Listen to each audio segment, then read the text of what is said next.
একটি জরুরি ঘোষণা সমস্ত ভূতনিবাসীদের অবগত করানো হচ্ছে যে আগামীতে গঙ্গার জলস্তর প্রায় 2 থেকে 3 ফুট বাড়ার সম্ভাবনা রয়েছে।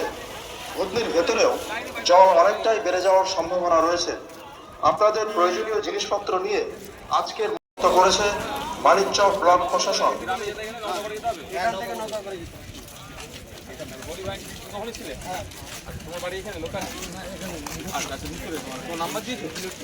এই নাম্বারটা দাও।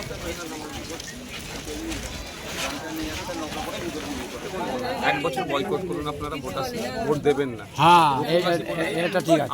আমাকে দিতে হবে না, আমি ওই চাইতে আসিনি এখানে আপনারা বিপদে পড়েছেন, শালি মারার জন্য আমি বলছি না। আপনারা বিপদে পড়েছেন তো ভোট প্রসঙ্গ বললেন বলে বলছি 1 বছর ভোট দেওয়া বন্ধ করে দিন। ন্যাশনাল লেভেলে খবর হবে, যতক্ষণ না ভূতনিবাসী বাঁচছে আমরা এই ধরনের গণতন্ত্রের উৎসবে আমরা সামিল হব না। দেখবেন সবাই বাপ করে রেডে করে উঠবে।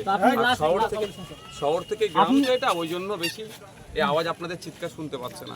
তো চিৎকার শোনাতে গেলে আপনাদেরকে ওই পদ্ধতি অবলম্বন করতে হবে। তো আপনি ভূতনিবাসী লাস্ট কি দেখুন, আমি একটা কথা বলি, আজকে এখানে এসেছি, আমার আজকে এখানে প্রোগ্রাম ছিল হরিশ্চন্দ্রপুরে।